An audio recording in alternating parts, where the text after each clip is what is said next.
हाँ जी बेटा, 12th class, welcome again भाई। तो क्या टॉपिक चल रहा था लास्ट टाइम? पोलराइजेशन है ना, डायफ्रैक्शन, इंटरफेरेंस हो गए। उसके बाद हमने क्या स्टार्ट किया था यार? पोलराइजेशन। आज कोशिश करते हैं उसको खत्म कर देंगे। तो पोलराइजेशन भाई बड़ा लंबा चौड़ा टॉपिक होते हैं, हमने उतना का करना है जितना का हमें सिलेबस में लिखा हुआ है। सीबीएसई वालों ने तो सिलेबस में से काट ही दिया हुआ है कंपटीशन लेवल के हिसाब से। जब क्वेश्चंस आते हैं उनकी बात कर रहा हूं मैं। तो बेटा we were doing plane polarization, ठीक है जी। 2 मिनट रिवीजन, उसके बाद बात खत्म करने की ओर बढ़ते हैं। तो प्लेन पोलराइजेशन की बात कर रहे थे। एक तो इसकी क्या याद रखनी है आपने? डेफिनेशन। अब कई बार डेफिनेशन ही आ जाती है कि भी जी व्हाट इज पोलराइजेशन। तो क्या डेफिनेशन थी? It is the phenomena of restricting the vibrations of electric field vector of light in a particular plane only. क्या बोला जी हमने? It is the phenomena of restricting the vibrations of electric field vector of light in a particular plane only भाई। तो एक तो क्या याद रखो यार, इसकी डेफिनेशन याद रखो, ओके जी। उसके बाद फिर हमने कुछ कई बातें की। एक रिप्रेजेंटेशन बड़ी क्लियर होनी चाहिए तुम्हें। रिप्रेजेंटेशन ऑफ लाइट पोलराइजेशन वाले केस में, अगर बेटा लाइट को तुमने ऐसे बना रखा है, डॉट और एरोज दोनों शो हो रहे हैं जी। ये डॉट्स हैं और ये क्या हो गए? एरोस। तो डॉट और एरो अगर दोनों शो हो रहे हैं, ये क्या हो गया जी आपका? ये ऑर्डिनरी लाइट है, ठीक है। ये कैसी थी? ऑर्डिनरी, यानी साधारण रोशनी, यानी कि अनपोलराइज्ड लाइट। इसकी पोलराइजेशन नहीं हुई है। अगर इसको पोलराइजर में से पास कर दोगे तो या तो सिर्फ बेटा एरोज शो होंगे या फिर ओनली डॉट्स। अब वो डिपेंड करता है कि आपने इसके सामने पोलराइजर कैसे रखा था, ठीक है जी। ये भी कैसी है? पोलराइज्ड है। ये भी कैसी है? पोलराइज्ड है। दोनों में कोई फर्क नहीं है, प्लेन का फर्क है। उसके दूसरे प्लेन में वाइब्रेट कर रहे हैं, इसके दूसरे प्लेन में, या उसके अलग प्लेन वाले ब्लॉक हुए हैं, इसके दूसरे प्लेन वाले ब्लॉक हुए हैं। तो दोनों पोलराइज्ड लाइट है। अगर ऑर्डिनरी लाइट की इंटेंसिटी आई नॉट थी तो यार पोलराइजेशन में से पास होने के बाद इंटेंसिटी क्या हो गई होगी?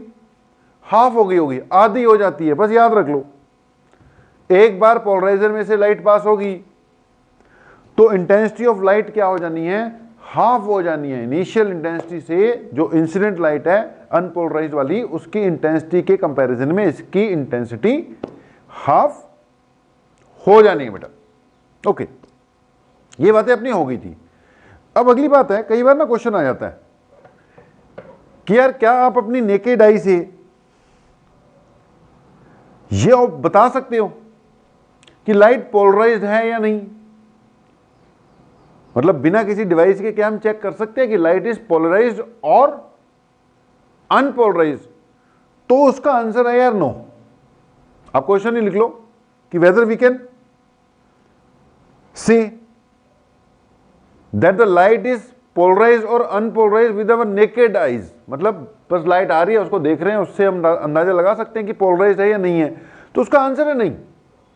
अब देख, इंटेंसिटी ऑफ लाइट अगर कम आ रही है तो उसका कारण कुछ भी हो सकता है। हो सकता है सोर्स से ही लाइट कम हो गई हो, सोर्स ने लाइट ही कम फेंकनी शुरू कर दी हो। मान लो बल्ब भी डिम हो गया यार, तो उससे लाइट कम आ रही है। तो लाइट अगर कम सी नजर आ रही है दूसरे के कंपैरिजन में, तो आप ये नहीं कह सकते कि ये पोलराइज्ड है। उसका तो लाइट कम आने के कई कारण हो सकते हैं। अगर आपको चेक करना है कि लाइट पोलराइज्ड है या नहीं, इट इज पोलराइज्ड और नॉट, उसके लिए आपको कम से कम एक पोलराइजर तो चाहिए होगा जी। ओके, तो आपने क्वेश्चन लिख लिया है। इस बात को क्या करने की कोशिश करते हैं, एक्सप्लेन करने की कोशिश करते हैं। तो ये तो कल वाली बात थी भाई, इसको साफ किए देते हैं और बात को आगे बढ़ाने की ओर चलते हैं। ओके, हमने बोला कि चेक करना है कि लाइट पोलराइज है कि नहीं।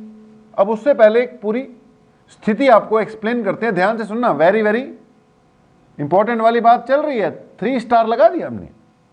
ओके जी, तो ये वैसी एक्सिस बना दिया और यहां पर इंसिडेंट लाइट है मेरे भाई। कौन सी वाली? अनपोलराइज्ड वाली।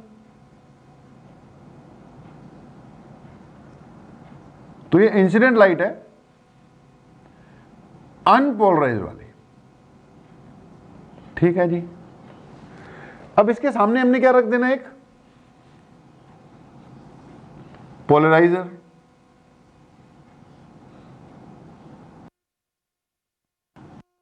रख दिया जी।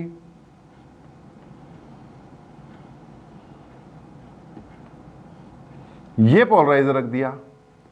इसका ऑप्टिकल एक्सिस जो है वो चलो दिख ही रहा है तुम्हें, ये ऑप्टिकल एक्सिस। अच्छा, ये बात क्लियर है कि इससे जब लाइट पास होनी है तो उसने इनको ही पास होने देना है, क्योंकि यही वाले जो लाइट के वेक्टर्स हैं, अब इतना तो क्लियर है क्या है क्या चीज है, पिछले लेक्चर में ये डिस्कस किया। तो आधी लाइट पास हो जाएगी और ये जो परपेंडिकुलर वाली वाइब्रेशंस हैं ये ब्लॉक कर देगा है। तो जब आगे पहुंचेगी तो लाइट पोलराइज्ड हो चुकी होगी। अब इसमें डंडियां दिखानी है, बिंदियां नहीं दिखानी, ठीक है जी। अब ये डंडियां डंडियां आ गई। अब ये पोलराइज्ड लाइट है। कैसी है? पोलराइज्ड लाइट है। हमने बोला कि वैसे नहीं देख के पता लगता, वो तो मैंने लगा दिया पोलराइजर। अब तुम्हें पता है ये पोलराइज्ड लाइट है, तभी कहेंगे ना पोलराइज्ड है। ये आई नोड है, इसकी इंटेंसिटी क्या हो जानी है? आई नोड बाय 2 हो जानी है। तो बेटा इट इज पोलराइज्ड लाइट, ये पोलराइज्ड लाइट है, ठीक है जी। अब अगली बात कि अगर मैं इसके सामने एक और पोलराइजर लगा देता हूं, यहां क्या लगाया? एक और पोलराइजर। भाई 2 लगा दिए। अब देखना क्या होगा, आपने सोचना है। ये दूसरा पोलराइजर, ये इसका ऑप्टिकल एक्सिस,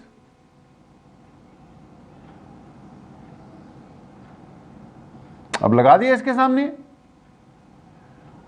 अब क्या होगा भाई, जब इसमें से लाइट पास होगी तो अब ये वाला इस पोजीशन में, सेकंड पोलराइजर इस पोजीशन में परपेंडिकुलर वेक्टर्स को ही ब्लॉक कर सकता है, पैरेलल वालों को तो ब्लॉक कर नहीं सकता। अब होगा क्या, ये जो पैरेलल वाले वेक्टर है इसमें से निकल जाएंगे, यहां पे लाइट पहुंचेगी, कोई फर्क नहीं पड़ने वाला। अगर यहां इंटेंसिटी आई नॉट बाई 2 है तो यहां पर भी सारी की सारी देख पहुंच ही जानी है।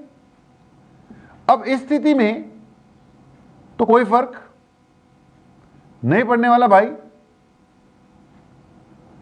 सेकंड पोलराइजर लगा से कोई फायदा नहीं होने वाला। यहां आई नॉट बाई 2 है तो यहां पर भी आई नॉट बाय 2 ही आएगी। ओके, तो स्थिति क्लियर। फर्स्ट पोलराइजर ने पोलराइज करना ही करना है, करना ही करना है। सेकेंड पोलराइजर अब इस स्थिति में है, इस पोजीशन में, तो कुछ नहीं करेगा, बस आ जाएगी। अब अगली बात सुनो, अगर ये वाला जो पोलराइजर है सेकेंड वाला, अगर इसको मैं रोटेट करूं दूसरे वाले को, इस वक्त ये पोलराइजर ऐसे पड़ा हुआ है इस पोजीशन में, ठीक है, तो ये पैरेलल वाले पास हो रहे हैं। लेकिन अगर मैं इसको ऐसे रोटेट कर दूं, ऐसे इस पोजीशन में, यानी इसको 90 डिग्री वाली पोजीशन में ले गया, तो क्या होगा, इस पोजीशन में ये इनको ब्लॉक करता था, वो है ही नहीं, उनको ब्लॉक कर नहीं सकता। लेकिन अगर मैं इसको ऐसे पलटा दूंगा, ऐसे, तो इसका ऑप्टिकल एक्सिस तो इस डायरेक्शन में आ गया। अगर इसको परपेंडिकुलर कर दूंगा तो ऑप्टिकल एक्सिस इस डायरेक्शन में आ गया। अब ये इन वालों को पास होने देता था, लेकिन वो तो है ही नहीं, वो तो पहले ने क्या कर रखे हैं, ब्लॉक कर रखे हैं। पॉइंट समझो, अगर ये ऐसे नहीं, इसका ऑप्टिकल एक्सिस मैंने ऐसे कर दिया तुम्हारी तरफ, तो ये जो ये वाले वेक्टर्स हैं, ये इनको क्या कर देगा, ब्लॉक कर देगा। इनको पास होने देता था, लेकिन वो तो है ही नहीं, वो तो पहले क्या हो चुके हैं, ब्लॉक हो चुकी है। पॉइंट ये है, अगर तो ऐसे पड़ा रहने दोगे तो देख कोई फर्क पड़ नहीं रहा, सारी लाइट पास होएगी अब। लेकिन अगर इसको इस तरफ रोटेट करना शुरू कर दोगे तो ये भी ब्लॉक होने शुरू हो जाएंगे। यानी जब ये ब्लॉक होंगे तो इंटेंसिटी कम हो जाएगी। देख, और घुमाएगा तो इंटेंसिटी और कम हो जाएगी, और घुमाएगा और कम हो जाएगी, 90 डिग्री पे ले जाएगा तो ये कंप्लीटली ब्लॉक हो जाएंगे, और यहां पर इंटेंसिटी 0 ही हो जाएगी। इसने क्या किया, इसने इन वाइब्रेशंस को ब्लॉक कर दिया, सिर्फ ये वाली बची। अगर मैं इसको ऐसे रखता हूं तो कोई चक्कर नहीं है, ये आ जाएंगी। लेकिन अगर इसको ऐसे रखता हूं तो ये इनको ब्लॉक कर देगा, और यहां इंटेंसिटी क्या हो जाएगी, बिल्कुल 0 हो जाएगी। दैट मीन्स आप दो का यूज करके अरे इंटेंसिटी 0 भी कर सकते हो, क्रॉस लगा देना इसको, एक ऐसे और एक ऐसे। पैरेलल वालों को ये ब्लॉक करेगा, परपेंडिकुलर वालों को दूसरा ब्लॉक कर देगा, एंड बिल्कुल बिल्कुल 0 इंटेंसिटी हो जाएगी। ठीक है भाई, ओके। अब अगली बात सुनो, अगर मैं यहां खड़ा हूं, इस जगह पर खड़ा हो ही जाता हूं, ये ले, मैं लाल कपड़े पहनकर यहां पे खड़ा हो गया,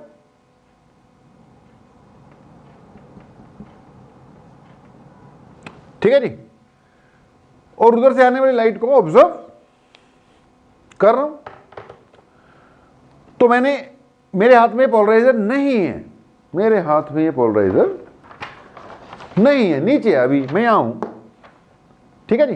इस जगह पर लाइट आती है ये वाली, मैं देखता हूं इसको, और लाइट मुझे काफी ज्यादा नजर आती है क्योंकि मैं आगे पोलराइजर नहीं लगा रहा हूं। अब मैं क्या करता हूं, ये पोलराइजर ऐसे लगा देता हूं इस पोजीशन में, जैसे लगा रखा है, ऐसे लगा देता हूं, और इसके थ्रू लाइट को देखता हूं। तो भाई क्या होगा, लाइट की इंटेंसिटी आधी हो जाएगी, आधी हो जाएगी। क्यों, क्योंकि ये पैरेलल वाली को पास होने देता है, ये देख, और परपेंडिकुलर वाली को ब्लॉक कर देता है।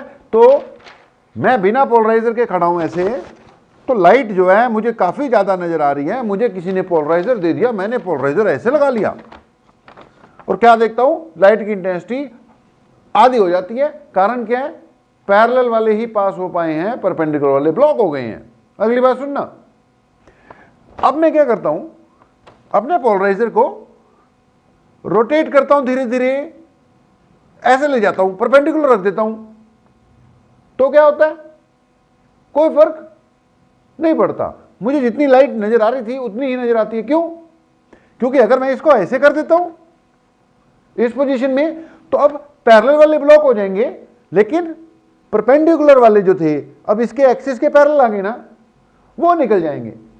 उस स्थिति में लाइट जो है यहां पर ये वाली हो जाएगी, लेकिन इसकी इंटेंसिटी भी आधी होती है, तो मुझे कोई फर्क नहीं पड़ेगा। मतलब जब लाइट आती है तब बिंदियां और डंडियां थोड़ी दिखती हैं, भाई ये तो रिप्रेजेंटेशन है, मुझे लाइट दिखेगी। तो अगर मैं इसके बिना देखता हूं लाइट ज्यादा है, इससे देखता हूं लाइट आधी नजर आएगी बस। इसको मैं घुमाता हूं ऐसे ऐसे ऐसे, कोई फर्क नहीं पड़ रहा लाइट की इंटेंसिटी को। इस पोजीशन में ले जाता हूं तो भी उतनी की उतनी है। फर्क क्यों नहीं पड़ता? क्योंकि भाई जब मैं ऐसे था तो पैरेलल वाले पास हो रहे थे बस। जब मैं इसको रोटेट करना शुरू करूंगा तो पैरेलल वाला ब्लॉक होना शुरू हो जाएगा, लेकिन जो पहले ब्लॉक था परपेंडिकुलर वाला वो पास होना शुरू हो जाएगा। इस पोजीशन में आऊंगा तो जो पैरेलल वाला था कंप्लीटली ब्लॉक हो जाएगा, परपेंडिकुलर वाले थे वो कंप्लीटली पास होने शुरू हो जाएंगे। इंटेंसिटी ऑफ लाइट को कोई फर्क नहीं पड़ता। अगर मैं इस जगह पे खड़े होकर इसको रोटेट करता हूं तो भाई इंटेंसिटी ऑफ लाइट को कोई फर्क नहीं पड़ेगा, आधी है आधी ही रहेगी। हां, इसके बिना देखूंगा तो ज्यादा इंटेंसिटी है, इससे देखूंगा तो इंटेंसिटी हाफ होगी, क्योंकि लाइट क्या हो चुकी है? पोलराइज हो चुकी है। तो कोई फर्क नहीं पड़ेगा। अब आ जाओ अगली बात पर। अब मैं यहां खड़ा हूं, मान ले अगला पोलराइजर यहां पर है। अब मैं नीले कपड़े पहनकर यहां आ गया, मान ले, ठीक है जी। कहानी फिर वही, मैं यहां खड़ा हूं, मेरे पास पोलराइजर कुछ नहीं है, मेरे पास लाइट आ रही है। अब मुझे ये दिख रही है, जो भी दिख रही है, ठीक है, ये लाइट आ रही है। यहां पे बिना इसके देखता था तो काफी ज्यादा थी, अब यहां पर हूं मैं तो जो दिख रहा है बस। ये नहीं है मेरे पास अभी, तो मेरे को कितनी लाइट पड़ रही है? ये वाली लाइट पड़ रही है। अब मैं अगर इस लाइट को पोलराइजर से देखता हूं तो कोई फर्क नहीं पड़ता। यहां क्या होता था, लाइट जो आ रही है इसको मैं पोलराइजर से देखता हूं तो एकदम लाइट की इंटेंसिटी आधी हो जाती है, क्योंकि इसका काम है आधी करना। घुमाता हूं तो कोई फर्क नहीं पड़ता, क्योंकि पैरेलल वाले ब्लॉक होना शुरू हो जाएंगे, परपेंडिकुलर वाले आने शुरू हो जाएंगे। अब मैं यहां हूं, ये वाली लाइट ऑलरेडी पोलराइज्ड है, ऑलरेडी पोलराइज्ड है, मैंने बताया ना, इसलिए मुझे पता है कि ये वाली लाइट ऑलरेडी क्या है? पोलराइज्ड है। तो अब मैं यहां पर ही पोलराइजर लगाता हूं तो देख कोई फर्क ही नहीं पड़ा। यहां पे पोलराइजर लगाते इंटेंसिटी आधी हो गई थी, यहां पे पोलराइजर लगाया तो कोई फर्क नहीं पड़ा। क्यों? क्योंकि यार जो ब्लॉक होने थे पहले ब्लॉक हुए हैं, ये इनको ब्लॉक कर सकता है, इनको कर ही नहीं सकता, लाइट आ जाएगी। लेकिन अगर मैं इसको रोटेट करना शुरू कर दूंगा तो लाइट की इंटेंसिटी कम होनी शुरू हो जाएगी। ये जो पैरेलल वाले हैं ये ब्लॉक होने शुरू हो जाएंगे, परपेंडिकुलर वाले जो पास हो सकते थे वो है ही नहीं, कहां से आएंगे? करते करते करते करते करते एक स्टेज पे आके इंटेंसिटी बिल्कुल क्या हो जाएगी? जीरो हो जाएगी। एक स्टेज पे आकर इंटेंसिटी बिल्कुल क्या हो जाएगी? जीरो हो जाएगी। तो पॉइंट ये है कि जब मैं यहां खड़ा था लाल कपड़े पहनकर तो मैं पोलराइजर से देखता हूं, इंटेंसिटी क्या हो गई? कम हो गई। और जब मैं इसको घुमाता हूं तो घुमाने से इंटेंसिटी को कोई फर्क नहीं पड़ रहा। जब मैं यहां पर हूं तो मैं इसको जब घुमाता हूं तो इंटेंसिटी क्या होती है? धीरे धीरे धीरे धीरे कम होते होते 90 डिग्री घुमा देने पर बिल्कुल ही क्या हो जाती है? जीरो हो जाती है। भाई गुप्त अंधेरा हो जाता है, लाइट ही नहीं आती। अब मैं ये कहना चाहता हूं, अगर मेरे पास पोलराइजर नहीं होता तो लाइट की इंटेंसिटी जो आ रही है मुझे उसी पे विश्वास करना पड़ता। मैं ये कह सकता था लाइट कम आ रही है, ज्यादा आ रही है, पर मैं ये नहीं कह सकता कि लाइट पोलराइज है कि नहीं। अब लाइट पोलराइज है या नहीं मैं अपनी नेकेड आई से देखकर नहीं बता सकता। मुझे कम से कम एक पोलराइजर की जरूरत पड़ेगी। अगर मुझे किसी ने बोला कि ले भाई पोलराइजर ले ले और बता लाइट पोलराइज्ड है या नहीं है, तो मैं क्या करूंगा? मैं पहले लाइट को नॉर्मली देख रहा हूं, फिर इसको पोलराइजर की हेल्प से देखूंगा, देख लिया जी। फिर इसको मैं रोटेट करूंगा, रोटेट रोटेट रोटेट रोटेट। अगर रोटेशन से कोई फर्क नहीं पड़ रहा, एक बार इसके आगे करने से तो इंटेंसिटी कम हो जाती है, लेकिन रोटेट करने से इंटेंसिटी को कोई फर्क नहीं पड़ता, तो समझ लेना वो अनपोलराइज्ड लाइट है। क्योंकि जो लाइट आ रही है उसके सामने मैंने पोलराइजर रखा, इंटेंसिटी आधी हो गई। जब मैंने इसको रोटेट किया तो जो पहले ब्लॉक नहीं हो रहे थे वो पास होने लग जाएंगे, जो पहले ब्लॉक हो रहे हैं वो पास होने लग जाएंगे, और जो पहले ब्लॉक नहीं हो रहे थे वो ब्लॉक हो जाएंगे। ठीक है, सही कर दिया ना, गलत बोल दिया था शायद मैंने। तो जब मैं इसको रोटेट करना शुरू कर दूंगा तो भाई जो वेक्टर्स पैरेलल वाले पास हो रहे थे वो ब्लॉक होना शुरू हो जाएंगे, जो परपेंडिकुलर वाले ब्लॉक्ड थे वो पास होना शुरू हो जाएंगे। इंटेंसिटी को कोई फर्क नहीं पड़ेगा। सो पॉइंट ये है, आपने देखा लाइट को, इससे देखा इंटेंसिटी आधी हो गई, उसके बाद रोटेट किया, रोटेशन से अगर कोई फर्क नहीं पड़ रहा, that means light is unpolarised. लेकिन अगर मैं ऐसी स्थिति में कि ऑलरेडी पोलराइज आ रही है, तो मैं इसको पोलराइजर लगा के देखूंगा और रोटेट करूंगा। अगर रोटेशन से इंटेंसिटी कम होती है और 90 डिग्री पे जाकर इंटेंसिटी बिल्कुल जीरो हो जाती है, तो समझ लेना वो पहले से ही क्या है, पोलराइज्ड। तो अगर आपने चेक करना है पोलराइज है लाइट या नहीं, तो कैसे चेक करना है भाई, कम से कम एक पोलराइजर चाहिए होगा। फिर से बता रहा हूं, फाइनली लाइट आ रही है, आप उसके सामने पोलराइजर रखो, इंटेंसिटी कम हो जाएगी, ठीक है, लेकिन इससे नहीं पता लगेगा पोलराइज है कि नहीं। फिर आप उसको रोटेट करो रोटेट करो रोटेट करो, अगर रोटेशन से कोई फर्क नहीं पड़ता, इंटेंसिटी ऑफ लाइट उतनी रहती है, इसके बिना ज़्यादा कम, लेकिन रोटेशन से कोई फर्क नहीं पड़ रहा, अनपोलराइज्ड लाइट। अगर आपने पोलराइजर लगाया और इसको रोटेट किया और रोटेशन से इंटेंसिटी कम होती जाती है और एक पर्टिकुलर पोजीशन पे जाके जीरो हो जाती है और फिर से रोटेट करने से फिर से बढ़ने लग जाती है, तो समझ लो लाइट ऑलरेडी क्या है, पोलराइज्ड। तो ऐसे चेक किया जा सकता है। अब ये जो हमने फोटो बनाई भाई, इस फोटो में इसका यूज करते हैं। जो पहला वाला है ना, उसको हमेशा पोलराइजर कहते हैं, और जो सेकंड वाला होता है उसको हमेशा एनालाइजर कहते हैं। ठीक है जी, तो ये पोलराइजर है, ये एनालाइजर है। अगर ये इंटेंसिटी आई नोट है तो ये इंटेंसिटी क्या हो जाएगी, आई नोट बाय 2। अब इसके बाद क्या होगी, ये दोनों के बीच में एंगल पे डिपेंड करता है। अगर तो ये ऐसे पड़े हुए हैं देख पैरेलल बिल्कुल, तो यहां कितनी पहुंचनी है, कोई फर्क नहीं, आई नोट बाय 2 ही पहुंचेगी। अगर दोनों के बीच में देख 90 डिग्री रख दिया तूने, तो फिर तो क्या हो जाएगी, इंटेंसिटी जीरो ही हो जाएगी। तो बेटा फाइनली बाहर कितनी पहुंचेगी, वो डिपेंड करता है पोलराइजर और एनालाइजर के ऑप्टिकल एक्सिस के बीच में एंगल पर। मान ले थीटा क्या है, angle between the optical axis of polarizer and analyzer. देखो दोनों में कोई फर्क नहीं है, सेम ही चीज है भाई। जिसने पोलराइज किया था पहले वो पोलराइजर कहलाती है, और जो डिटेक्ट करने के लिए, चेक करने के लिए काम में हम ला रहे हैं वो एनालाइजर कहलाता है।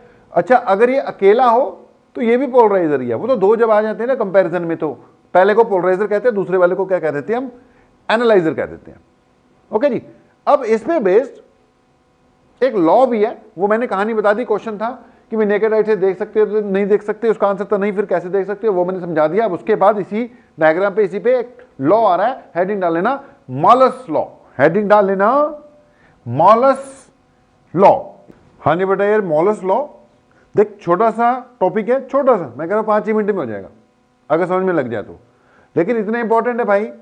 वो तो इस बार सीबीएसई ने सिलेबस में से काट दिया, वरना मॉलस लॉ में से न्यूमेरिकल गारंटेड 100%, 100% इसमें से क्वेश्चन आते ही होता था भाई। तो कोई बात नहीं, हमने करने ही करना है। तो मॉलस लॉ सिंपल सी बात है, स्टेटमेंट वेटमेंट कुछ नहीं यार, इसकी वैसे ही समझा दूंगा, इसका यूज ही होना है। अब मॉलस लॉ कहता है कि अगर लाइट ऑलरेडी पोलराइज्ड है और उसके सामने हमने एक दूसरा पोलराइजर रख दिया, यानी एनालाइजर रख दिया, तो यार एनालाइजर में से जो लाइट ट्रांसमिट होके निकलनी है, देख अगर मैंने एनालाइजर शब्द का इस्तेमाल कर दिया तो उसका मतलब मैं कह रहा हूं कि जो मेरे पे लाइट पड़ रही है वो ऑलरेडी क्या है, पोलराइज्ड है। अगर मैं पोलराइजर शब्द इस्तेमाल कर रहा हूं तो मतलब अभी लाइट पोलराइज नहीं है, मैं उसको पोलराइज करवा रहा हूं अभी। तो अगर मैंने एनालाइजर शब्द का यूज किया है मतलब लाइट ऑलरेडी पोलराइज्ड है। तो यहां पे बात एनालाइजर से शुरू होती है। ओके, पहले मैं इसको आई नोट बोल रहा था, इसको आई नोट बाय 2 बोल रहा था। अब यार जो एनालाइजर पे लाइट पड़ रही है उसी को मैं क्या बोल रहा हूं, आई नोट बोल रहा हूं। अब जाहिर सी बात है, उसका मतलब ये निकलेगा कि ओरिजिनली जब ये लाइट थी तो वो क्या रही होगी, 2 आई नोट होगी। लेकिन हमें उससे मतलब नहीं है। मॉलस लॉ की शुरुआत कहां से होती है, एनालाइजर से शुरुआत होती है। तो ये मान लो ये एक एनालाइजर है, इसको उड़ाई देते हैं, मतलब ऑलरेडी पोलराइज लाइट है। और वो पोलराइज लाइट कहां पे डाली हमने, एक एनालाइजर पर डाली। अब आगे कितनी निकलेगी ये बताता है मॉलस लॉ। तो मॉलस लॉ की स्टेटमेंट क्या है, वो कोई चक्कर नहीं है, वो तो वैसी हो जानी है। आपको पॉइंट ये समझना है कि मॉलस लॉ बताता क्या है भाई। ये बताता है या it gives the intensity of light transmitted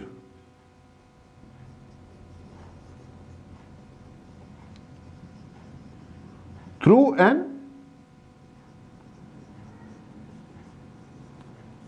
analyzer। ठीक है जी, it gives the intensity of light transmitted through an analyzer। अब इसमें अंडरस्टूड है कि जो उस पर लाइट पड़ रही है वो ऑलरेडी क्या है, पोलराइज्ड है। जो पोलराइज्ड लाइट है उसकी इंटेंसिटी को मैंने आई नोट बोल दिया। अब ये कितनी बाहर निकालेगा ये दे रहा है मॉलस लॉ। इस वक्त तो देख इसकी स्थिति ऐसे रखी हुई है कि भाई इस पे आई नोट पड़ेगी और आई नोट ही बाहर आ जाएगी, देख। ठीक है, जो ट्रांसमिट हो रही है उसका नाम मैं आई रख देता हूं। अब I इक्वल टू इस वक्त जो फिगर है उसमें तो आई नोट बन रही है, लेकिन जरूरी नहीं है आई नोट हो। मैंने बोला था ये 0 भी हो सकती है, ऐसे पलटा दूंगा तो 0 हो जाएगी। तो बाहर कितनी निकलेगी ये बता रहा है एनालाइजर। ठीक है, एनालाइजर नहीं, सॉरी, मॉलस लॉ। तो एनालाइजर है भाई ये, इस पे हमने पोलराइज्ड लाइट डाली है, जो भी बिंदियों वाली हो डंडियों वाली हो, पोलराइज्ड है ये। ठीक है जी। अब बाहर क्या निकलेगी वो किसने देना है, मॉलस लॉ ने। It gives the intensity of light transmitted through an analyser. यहां पर अब हमें यार हमने बोला पिछला मिटा दे, क्योंकि हमें उसकी हमें क्या मतलब कि पहले क्या स्थिति थी। लेकिन भाई पड़ेगी जरूरत उसकी भी, ये अब हमें इमेजिन करना पड़ेगा कि क्या है ये एनालाइजर है, सॉरी पोलराइजर। तो ये पहले वाला है जिसने कभी किसी जमाने में लाइट को पोलराइज किया होगा। ठीक है, ये बंदों को हटा देते हैं यहां से। तो मॉलस लॉ क्या कह रहा है कि intensity of transmitted light, statement बोल रहा हूं अब स्टेटमेंट बोल रहा हूं मॉलस लॉ की भाई, कहानी सुनाकर कहानी बनाकर। तो मॉलस लॉ की स्टेटमेंट क्या है, स्टेटमेंट है मॉलस लॉ की, सुनना। तो Malus law states that the intensity of light, Malus law states that the intensity of light transmitted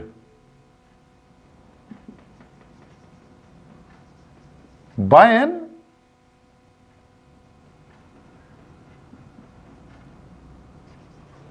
analyser. अब फिर वही बात, जब मैंने एनालाइजर शब्द का इस्तेमाल किया तो इसका मतलब लाइट जो उस पर पड़ रही है वो ऑलरेडी क्या है, पोलराइज्ड है। तो Malus law states that the intensity of transmitted by an analyzer is directly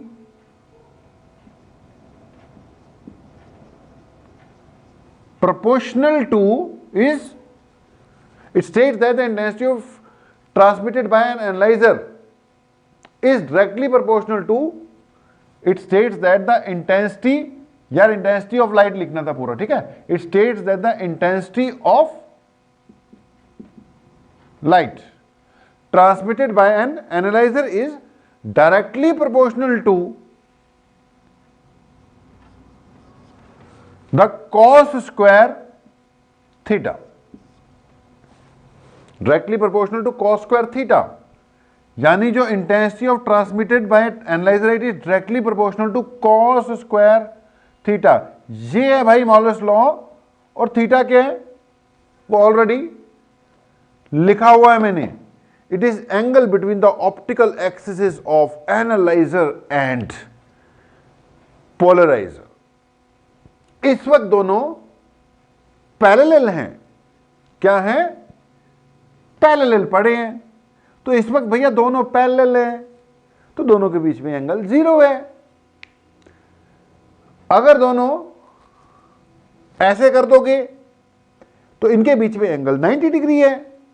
अच्छा, जरूरी नहीं है एंगल 0 रखना है या 90 डिग्री रखना है, कुछ भी रख लो भाई, 10 डिग्री रख ले, 20 डिग्री रख ले, 30 डिग्री रख ले, 60 डिग्री रख ले, जो मर्जी हो, लॉ तो बन ही गया। बाहर इंटेंसिटी कितनी आई है वो मिल जाएगी हमें, तो I is proportional to cos square theta, ये मॉलस लॉ है, याद रखना है। ये जो इस वक्त बोर्ड पे बना हुआ है, सारी फिगर क्लियर होनी चाहिए, सारी स्थिति क्लियर होनी चाहिए। जो लाइट पड़ रही है वो ऑलरेडी पोलराइज्ड है, उसका नाम मैंने क्या रख रखा है, आई नोट। ध्यान से सुनना, शुरू में जब मैंने डायग्राम बनाया था तो अनपोलराइज्ड लाइट की इंटेंसिटी आई नोट रखी थी, लेकिन मैंने बोला अनपोलराइज्ड नहीं, मैं तो यहीं से शुरुआत कर रहा हूं, इसकी इंटेंसिटी मैंने आई नोट रख दी, बाहर कितनी निकलेगी मॉलस लॉ बता रहा है, I proportional to cos square theta, सब बता दिया क्या क्या चीज है।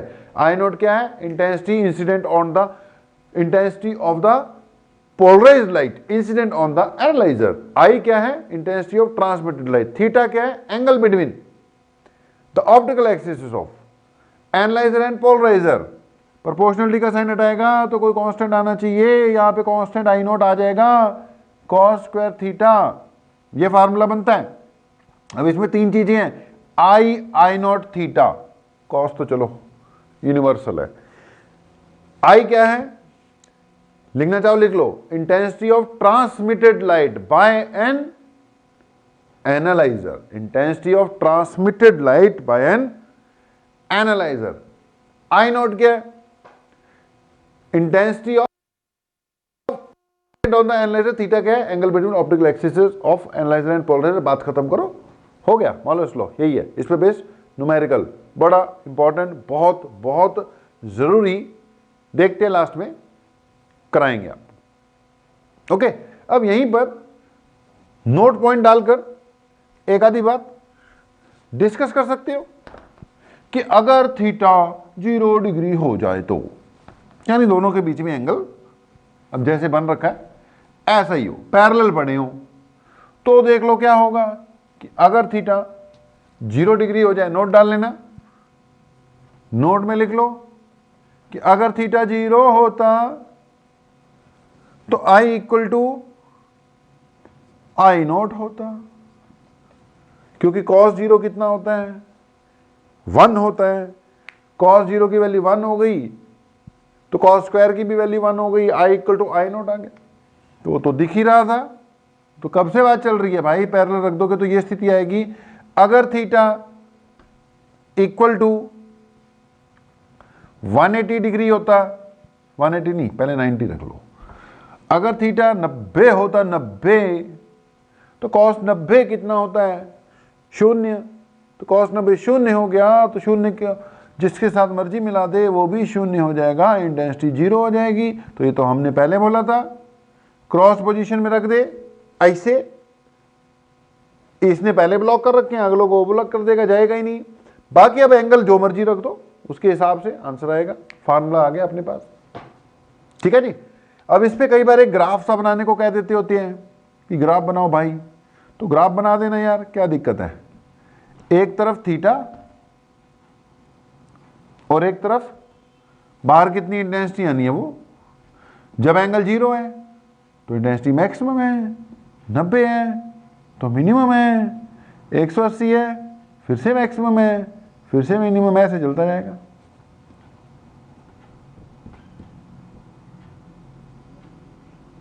ओके जी, तो 90 पे क्या आनी थी, ये 90 डिग्री वाली पोजीशन है, ये 180 डिग्री वाली है, ये फिर से 270 वाली है, वो आगे 360 वाली हो जाएगी, घुमाते जाओ, इंटेंसिटी बढ़ेगी घटेगी बढ़ेगी घटेगी, यही चलता रहेगा।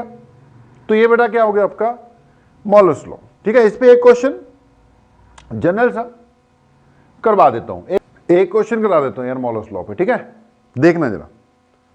स्थिति ये है कि मैंने बोला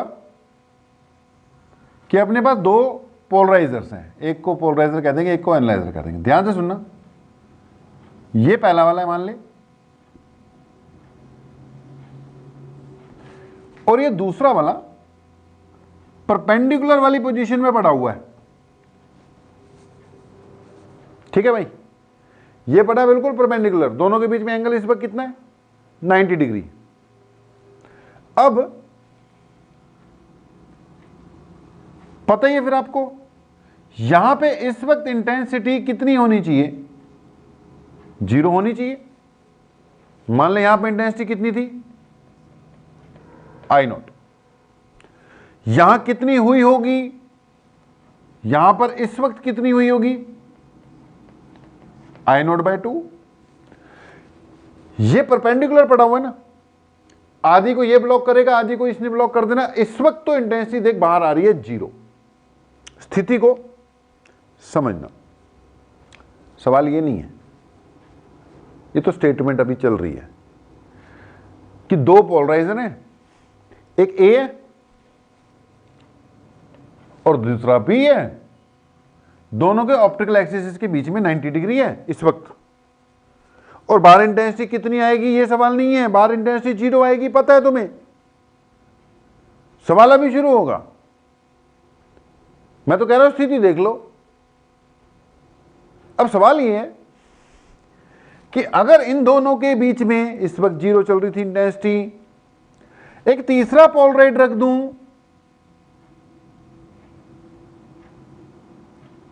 दोनों के बीच में एक तीसरा पोलराइड रख दिया जाए, तीसरा वाला, थर्ड वन, जो कि ए के साथ, देखिए ए वाली स्थिति है ना, ए की डायरेक्शन तो यही है ना, ये ए की डायरेक्शन है, बी की तो परपेंडिकुलर, जो ए के साथ थीटा बनाता है, ए के साथ, ये कोई, ये ए नहीं है, सी है भाई, पोजीशन ये वाला सी है, ये तो ए की मैंने पोजीशन बनाई है यहां पर, फिर से ये ए के पैरेलल है ना। तो यार अगर मैं ए और बी ऐसे पड़े हुए थे, दोनों को क्रॉस पड़े हुए थे, 90 डिग्री पड़े हुए थे, मुझे पता है यहां पे इंटेंसिटी नहीं पहुंच रही, तो अगर मैं इनके बीच में एक सी रख दूं, सी ए के साथ कितना एंगल बनाता है, थीटा बनाता है, तो यहां पर बाहर, बी के बाहर कितनी इंटेंसिटी आएगी, सवाल ये है। 0 ही आएगी इसकी कोई गारंटी नहीं है। ठीक है, अब इसको भी मिटा देता हूं, हम स्थितियां चेक करते हैं। गिवन में क्या है कि भी इंसिडेंट वाली I0 है, यहां बी के बाहर कितनी पहुंचेगी, तो सोचो धीरे धीरे कर लेते हैं, कोई दिक्कत नहीं है। देख ये तो थी अनपोलराइज्ड पहले जो इस पे पड़ी, अब इसने इसको I0/2 तो करना ही करना है ना, कर दिया, हो गई। अब ये ऑलरेडी पोलराइज्ड है, अब ये अगले पे पड़ेगी जो बीच में है, बीच में रख दिया ना सी। जब पोलराइज्ड लाइट अगले पे पड़ेगी तो मॉलस लॉ लगेगा। अब मॉलस लॉ क्या कहता है कि भाई पिछले वाले के साथ एंगल चेक करूंगा, उसके हिसाब से आंसर आएगा। अब जब ये सी पिछले वाले के साथ एंगल चेक करता है तो एंगल थीटा दे रखा है ए और सी के बीच में, तो यहां पे जो इंटेंसिटी आनी है वो मॉलस लॉ के हिसाब से आएगी, कितनी, I0 cos स्क्वायर थीटा। लेकिन I तो वो है ना जो यहां पहुंच रही है, और आई नोट क्या होती थी, जो इसको मिल रही है। अब इसको मिल क्या रही है, आई नोट बाय 2 मिल रही है ना। वो तो फार्मूले में इसको आई नोट कहना था। आई नोट क्या है, intensity of light incident on the analyser. अब एनालाइजर पर इंसिडेंट तो आई नोट बाय 2 हुई ना मेरे भाई, ध्यान से समझ लेना इस बात को। तो यहां आई नोट बाय 2 लगेगा, कॉस स्क्वायर थीटा तो चल लग नहीं था। अगली बात कि यहां तक पहुंचते पहुंचते आई नोट कॉस स्क्वायर थीटा पहुंची। अब आगे बढ़ो, आगे फिर से क्या है, एक एनालाइजर है, आगे फिर से एनालाइजर है। अब अगर ए और बी के बीच में एंगल 90 डिग्री है, ठीक है भाई, 90 डिग्री, बीच में ए के साथ अगर थीटा है तो उसका बी के साथ 90 माइनस थीटा होगा ना भाई। ये बी है, ये ए है, ए और के बीच में तो 90 डिग्री दे रखा था। अब मैंने बीच में सी लगा दिया भाई, इसका इसके साथ एंगल थीटा है तो ये वाला एंगल 90 माइनस थीटा होगा ना। तो बी और उससे जो पिछला वाला है यानी सी के बीच में एंगल 90 माइनस थीटा है। तो अब जो यहां लाइट पहुंचनी है लगेगा तो फिर से मॉलस लॉ। अब मैंने आई पहले नाम दे रखा है, आई डैश दे दूंगा, लगेगा तो भाई फिर से मॉलस लॉ आई डैश। ये किसके इक्वल होगा, आई नॉट कॉस स्क्वायर थीटा। लेकिन हमें चेक करना पड़ेगा आई नोट कितना है यहां पर। आई नोट क्या है, जो एनालाइजर पर लाइट पड़ती है उसकी इंटेंसिटी। अब भाई इस पर, इस एनालाइजर बीच वाले पर ये पड़ी थी, इसने जो निकाली वो आगे वाले पर पड़ेगी ना। तो जो फाइनली बाहर निकलनी है, आई नोट की जगह क्या आएगा, I naught by 2 cos square theta. और यहां पर थीटा की जगह क्या आएगा, 90 माइनस थीटा आएगा ना भाई। देख ये तो मैंने पुरानी वैल्यू उठा ली, पुरानी वाली में तो कॉस था, कॉस ही रहेगा, फार्मूले में तो कॉस है, लेकिन थीटा की वैल्यू कितनी है, 90 माइनस थीटा है ना बी और सी के बीच वाली। तो ये स्थिति बननी है। अब cos square theta is equal to 1 minus sine square theta, ऐसे ही होता है नहीं, cos 90 minus theta is equal to sine theta. Cos square 90 minus theta है ना भाई, तो ये पूरे का स्क्वायर है, cos 90 minus theta sine theta होता है।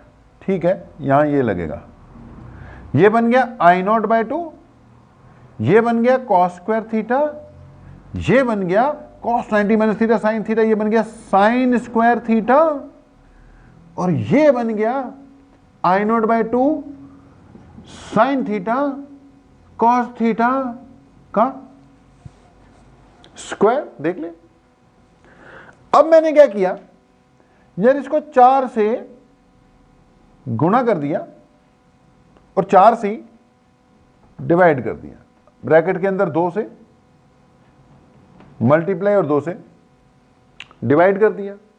चलो बहुत बढ़िया हो गया। अगले स्टेप में क्या लिखूंगा मैं इसको, कि जो आई डैश है आई नॉट बाय 2 है, ये पूरे पे स्क्वायर है भाई, ये वाला जो स्क्वायर है 2 का स्क्वायर होके 4 हो जाएगा, बाहर आ जाएगा, तो बाहर आके 1/4 हो गया। अंदर क्या बचा, 2 साइन थीटा कॉस थीटा। बेटा जो नीचे वाला 2 है वो तो मैं बाहर ले गया स्क्वायर करवा के, अंदर वाले 2 को उसके साथ मिला दे, मैंने इसीलिए लगाया था। 2 साइन थीटा कॉस थीटा होता है साइन 2 थीटा, तो ये बन गया साइन 2 थीटा का स्क्वायर। मतलब आई डैश आ गया आई नॉट बाय 8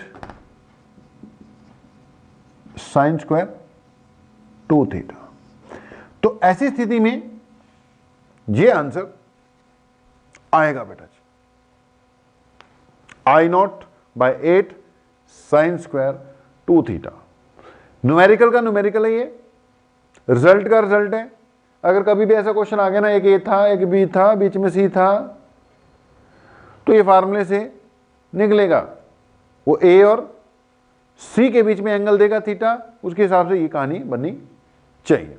ओके, अब इसके बाद एक छोटी सी बात और बचती है, दैट इज ब्रूस्टर्स लॉ, वो भी काम करो, खत्म, 5 से 10 मिनट के अंदर अंदर वो भी कवर अप करा दूंगा। तो नेक्स्ट इज ब्रूस्टर्स लॉ बेटा। हाँ जी बेटा, लास्ट बात 10-12 मिनट में cover up. Brewster's law, wave optics खत्म हो जाएगी भाई। तो अगली बात ब्रूस्टर्स लॉ बेटा जी। अब यार ब्रूस्टर लॉ क्या कहता है, बात को समझो। पॉइंट ये है कि मान लो ये एक रिफ्रैक्टिंग मीडियम है, ग्लास स्लैब जैसी कोई चीज। क्या चीज भाई? Refracting medium. क्या बोला मैंने? ग्लास स्लैब जैसी कोई चीज है, ठीक है। इस पे मैंने मान लो कोई लाइट इंसिडेंट कराई। अब यह है रिफ्रैक्टिंग मीडियम, रिफ्रैक्शन होनी है, रेयर टू डेंसर जा रही है, तो इसने चलो अपने टुवार्ड्स द नॉर्मल मुड़ना है, मान लो, ठीक है, टुवार्ड्स द नॉर्मल ये मुड़ेगी। अब पॉइंट ये यार, ठीक है ये रिफ्रैक्टिंग मीडियम है, लेकिन अब 100% रिफ्रैक्शन ही होगी ऐसा नहीं होता है। इस पे जब मैं लाइट डालूंगा उसका कुछ हिस्सा रिफ्लेक्ट भी होगा, कुछ पार्ट उसका रिफ्लेक्ट भी यार होता है। पानी में आप अपनी शक्ल देख सकते हो, मतलब शीशे का काम कर जाता है कई बार। तो पानी एन शांत पड़ा हो, बिल्कुल रुका हो, तो पानी में आप अपना फेस भी दे सकते हो, मिरर का काम कर लेता है वो। तो जी अगर आप वाटर में अपना फेस देख पा रहे हो, वाटर तो रिफ्रैक्टिंग है, उसमें तो लाइट घुस जाती है अंदर। अगर आप देख पा रहे हो तो इसका मतलब कुछ हिस्सा लाइट का क्या हो रहा है, रिफ्लेक्ट हो रहा है, तभी देख पा रहे हो ना। तो वाटर ट्रांसपेरेंट है, उसमें से लाइट पास होकर निकल जानी है, लेकिन वो कुछ पार्ट लाइट का रिफ्लेक्ट भी करता है। दूर से पानी पे अगर देखो, नदी उदी में, किसी में तालाब तलूब में, तो दूर से देखो लाइट पड़ रही होती है ना, शाइन कर रही होती है, शाइन कर रही होती है, मतलब वो रिफ्लेक्ट हो रही है यार। रिफ्रैक्शन तो करेगा ही करेगा, उसका काम है रिफ्रैक्शन करना, लेकिन 100% रिफ्रैक्शन नहीं हो पाती, थोड़ी बहुत रिफ्लेक्शन भी हो जाती है। ऐसी जो रिफ्लेक्टिंग चीजें हैं, मिरर्स हैं, उन पे लाइट डालेगा वो 100% रिफ्लेक्शन थोड़ी करते हैं, थोड़ी बहुत लाइट को एब्जॉर्ब भी कर लेते हैं। ऐसी जितने भी रिफ्रैक्टिंग मीडियम है, ठीक है रिफ्रैक्शन कराएंगे, लेकिन ऐसा नहीं है, कोई गारंटी नहीं है कि 100% रिफ्रैक्शन कराएंगे, कुछ हिस्सा रिफ्लेक्ट होगा ही होगा। तो ये रिफ्लेक्टिंग मीडियम है, इसने मोस्ट ऑफ द लाइट को रिफ्लेक्ट करवा दिया, रेयर टू डेंसर गई टुवार्ड्स द नॉर्मल, लेकिन मैं कह रहा हूं इसका कुछ पार्ट रिफ्लेक्ट भी होगा। ये इंसिडेंट है लाइट।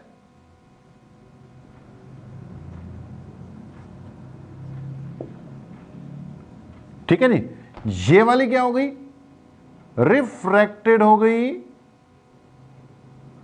और ये वाली क्या हो गई, रिफ्लेक्टेड हो गई। यार ये ऑर्डिनरी है, यानी कि साधारण है, यानी कि अनपोलराइज लाइट है। ये रिफ्रैक्टेड है, ये रिफ्लेक्टेड है, और ये हमारा क्या है, एंगल ऑफ इंसिडेंस है। चल ये एंगल ऑफ तेरा रिफ्रैक्शन हो गया।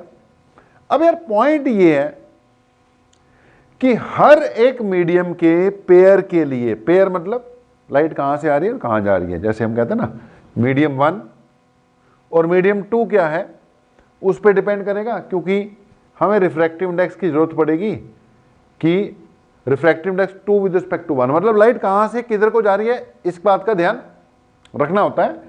तो कहता है हर पेयर के लिए, मतलब मीडियम 1 कौन सा है और मीडियम 2 कौन सा है, उसकी जो पेयर बन रही है, हर पेयर के लिए बेटा एक ऐसा एंगल ऑफ इंसिडेंस होता है कि अगर जिस पे लाइट डाल दी जाए तो जो रिफ्लेक्टेड वाली है ना, रिफ्लेक्टेड वाली, सुन ले भाई, कौन सी? रिफ्लेक्टेड वाली। मैंने बोला लाइट आ रही है, मोस्टली रिफ्रैक्ट होनी है, लेकिन कुछ हिस्सा रिफ्लेक्ट भी होगा, वो तो होगा ही होगा। अब मान लो लाइट आती है, ज्यादातर रिफ्लेक्ट होती है, कुछ रिफ्लेक्ट भी होती है।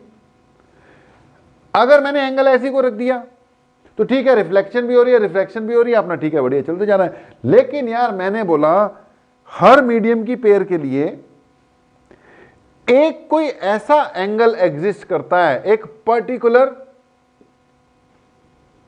एंगल ऐसा एग्जिस्ट करता है कि अगर जिस पे लाइट डाल दी जाए, जिस पे अगर लाइट इंसिडेंट करा दी जाए, तो जो रिफ्लेक्टेड वाली लाइट है ना, कौन सी मैंने बोला? रिफ्लेक्टेड वाली जो पोर्शन है वो कैसी हो जाएगी? पोलराइज्ड हो जाएगी। फिर से सुनो, मान ले ये एयर है, ये ग्लास है, मान ले ये एयर है और ये ग्लास है, और एयर और ग्लास के लिए मान ले कि आईपी क्या है? एंगल ऑफ पोलराइजेशन है, मान ले यार, एग्जांपल के तौर पे ले 30 डिग्री मान ले। तो भाई अगर तूने लाइट पूरे 30 डिग्री पे डाल दी, तो जो रिफ्लेक्टेड वाली लाइट है वो पोलराइज्ड होगी, रिफ्लेक्टेड को कोई फर्क नहीं है। तो एंगल ऑफ पोलराइजेशन पे डाल ना डाल, इसने अनपोलराइज या ऑर्डिनरी ही रहना है, अनपोलराइज या ऑर्डिनरी ही रहना है इसने। ये पोलराइज हो जाएगी, लेकिन कब? जब पूरे एंगल ऑफ पोलराइजेशन पे डालेगा। वो एक पर्टिकुलर एंगल जिसको एंगल ऑफ पोलराइजेशन कहते हैं, डिपेंड करता है रिफ्रैक्टिव इंडेक्स पर। अगर 30 का 31 कर दिया तो ठीक है, रिफ्लेक्ट भी होगी, रिफ्रैक्ट भी होगी, लेकिन ये पोलराइज नहीं होगी। अगर 30 का 29 कर दिया तो भी रिफ्लेक्शन भी है, रिफ्रैक्शन भी है, लेकिन ये पोलराइज नहीं है।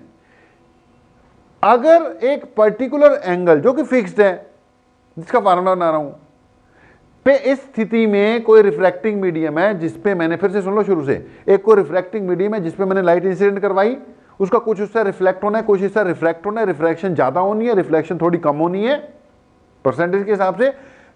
और उसमें अगली बात कि अगर मेरा एंगल ऑफ इंसिडेंस एक पर्टिकुलर एंगल जिसको कि एंगल ऑफ पोलराइजेशन कहा जाता है, एग्जैक्टली वो हो गया, तो जो इंसिडेंट वाली लाइट थी वो क्या होगी?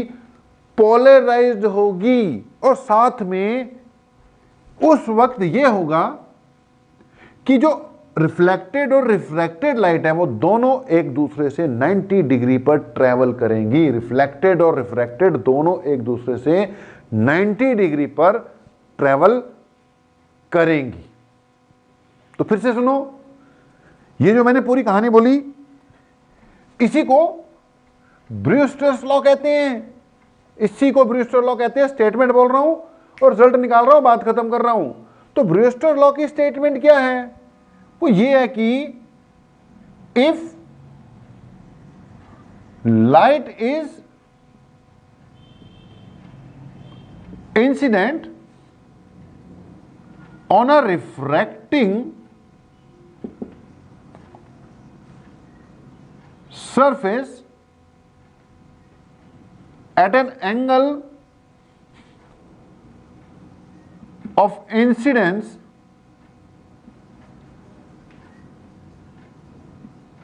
equal to the Brewster's angle। अब उस एंगल को एंगल ऑफ पोलराइजेशन के साथ साथ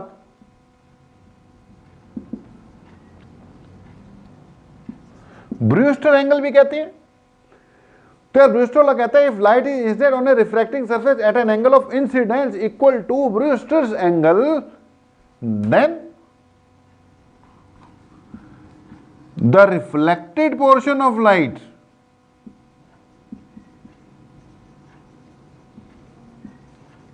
will be polarized, reflection portion of the light will be polarized and the reflected and, और क्या होगा, and the reflected and refracted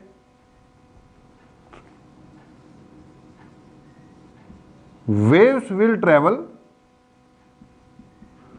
perpendicular to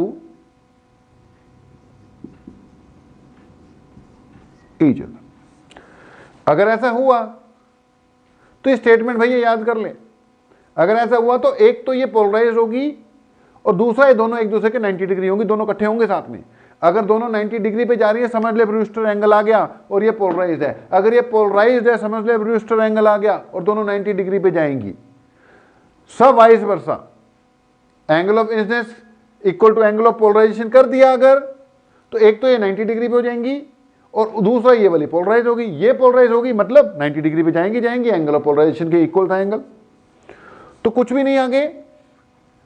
अब यहां पे लॉ ऑफ रिफ्लेक्शन तो लगना ही लगना है।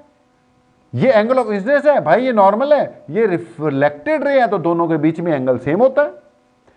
तो अगर ये एंगल ऑफ पोलराइजेशन है तो ये भी एंगल ऑफ पोलराइजेशन ही होगा। दिख रहा है तुम्हें?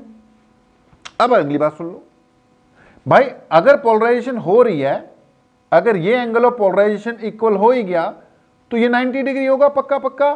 अब इस डायग्राम में देख ले, यहां से लेके यहां तक टोटल 180 होता है, जिसमें से 90 निकाल ले तो 90 बच गया। मतलब आईपी प्लस आर, आईपी यानी angle of polarization plus R यानी एंगल ऑफ रिफ्रैक्शन किसके इक्वल है? 90 के इक्वल है। मतलब जो आर है वो 90 माइनस आईपी के इक्वल है। क्या दिक्कत है? कोई दिक्कत नहीं है।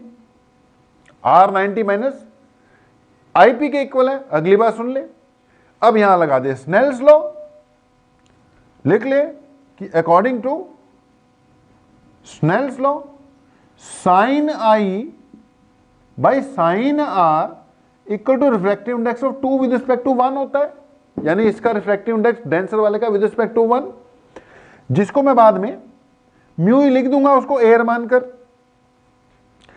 अगर आई पूरा पूरा आईपी हो जाएगा तो भाई आर 90 माइनस आईपी हो जाएगा। अगर एंगल ऑफ इंसिडेंस आईपी के इक्वल है तो जो तुम्हारा आर है वो 90 माइनस आईपी हो जाएगा ना। अब यहां से क्या बनेगा? अगर मैंने आई की जगह आईपी पुट कर दिया तो ये साइन आईपी हो गया। तो आर की जगह क्या पुट करना पड़ेगा? 90 माइनस आईपी, तो ये साइन 90 माइनस आईपी हो गया इक्वल टू म्यू हुआ। देखना भाई, mu equal to sine IP ऊपर है, नीचे भाई sine 90 minus IP cos IP हो जाएगा। चेक कर ले, ऊपर साइन आईपी नीचे sine 90 minus IP cos IP हो गया और sine IP by cos IP tan IP हो जाएगा। तो भैया mu equal to tan of IP. यहां आईपी क्या है? एंगल ऑफ पोलराइजेशन है। तो ये भैया तुम्हारा अगला रिजल्ट है। कुछ ना याद आए ब्रूस्टर लॉ की स्टेटमेंट, ये लंबी अगर नजर आए और एग्जाम में क्वेश्चन आए कि भैया ब्रूस्टर लॉ बता, कुछ ना याद आए तो ये लिख के आ जाना mu equal to tan IP. यही भी ब्रूस्टर लॉ ही है, ब्रूस्टर लॉ से ही आया है। तो ये जो फाइनली लास्ट में हमने कराया ब्रूस्टर लॉ, ये भी इंपॉर्टेंट है यार, कर लो। इस पे बेस क्या आएगा? न्यूमेरिकल आएगा।